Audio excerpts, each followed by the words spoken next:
అందరికీ నమస్కారం. మాజీ మంత్రి అయిన రోజా గారి మీద నగరి ప్రస్తుత ఎమ్మెల్యే అయిన గాలి భానుప్రకాష్ అనే వ్యక్తి చేసిన వ్యాఖ్యల్ని నేను తీవ్రంగా ఖండిస్తూ ఉన్నాను. ఒక మహిళని పట్టుకొని అంత దారుణమైన వ్యాఖ్యల్ని దిగజారిపోయి మాట్లాడడం ఎంతవరకు సమంజసం అని నేను అడుగుతూ ఉన్నాను. గాలి భానుప్రకాష్ అనే వ్యక్తి కనీసం ఇంగిత జ్ఞానం ఉండి మాట్లాడుతున్నారా అని నేను అడుగుతూ ఉన్నాను.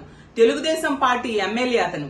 తెలుగుదేశం పార్టీ అధినేత అయిన చంద్రబాబు నాయుడు గారు ఇలాంటి వ్యక్తుల్ని తక్షణమే పార్టీ నుంచి సస్పెండ్ చేయాల్సిన అవసరం ఉంది అని తెలియజేస్తూ ఉన్నాను.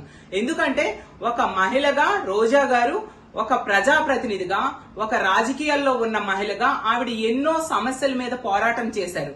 ముఖ్యంగా మహిళా సమస్యల మీద 25 సంవత్సరాలుగా పోరాటం చేస్తూ ఉన్నారు.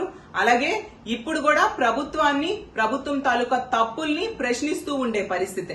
అంటే ఒక మహిళ ప్రభుత్వాన్ని ప్రశ్నిస్తుందని, ఆమెకి వ్యక్తిత్వ హననం చేస్తే రాజకీయాల నుంచి తప్పుకుంటారు అనేసి మీరు భ్రమపడి ఇలాంటి వ్యాఖ్యలు చేశారు అని అర్థమవుతూ ఉంది. ఇలాంటి వ్యాఖ్యలు చేయడం వల్ల మిమ్మల్ని ప్రజలు క్షమించరు అని తెలియజేస్తూ ఉన్నాను. తీసుకుంటే రోజా గారి మీద గతంలో కూడా చాలా వ్యాఖ్యలు తెలుగుదేశం పార్టీ నాయకులు చేసిన సంగతి మనందరము చూసాము. అలాగే ఈ రాష్ట్రానికి హోంమంత్రి ఒక మహిళ, అలాగే మహిళా కమిషన్ చైర్పర్సన్ కూడా ఉన్నారు.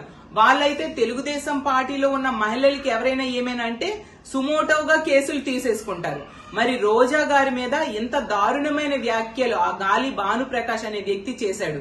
హీరోయిన్ కి తక్కువ, వ్యాంప్ కి ఎక్కువ అంటూ 2000 రూపాయలు ఇస్తే ఏమైనా చేసేస్తారు అని చెప్తూ చాలా దిగజారిపోయి నీచమైన వ్యాఖ్యలు చేశారు కదా. దీని మీద సుమోటోగా అతని మీద కేసులు పెట్టాల్సిన అవసరం లేదా అని నేను అడుగుతూ ఉన్నాను. ఖచ్చితంగా గాలి భానుప్రకాష్ అనే వ్యక్తి రోజా గారికి క్షమాపణ చెప్పాలి అని డిమాండ్ చేస్తూ ఉన్నాను.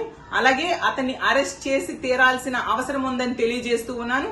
అలాగే మొన్ననే జరిగిన ఉప్పాల హారిక గారి మీద దాడి విషయంలో కూడా ఆవిడ కంప్లైంట్ ఇస్తే ఇప్పటికి కూడా కంప్లైంట్ నమోదు చేయలేదు. దాడి చేసిన వాళ్ళ మీద యాక్షన్ తీసుకోలేదు, కనీసం అరెస్ట్ చేయని పరిస్థితి.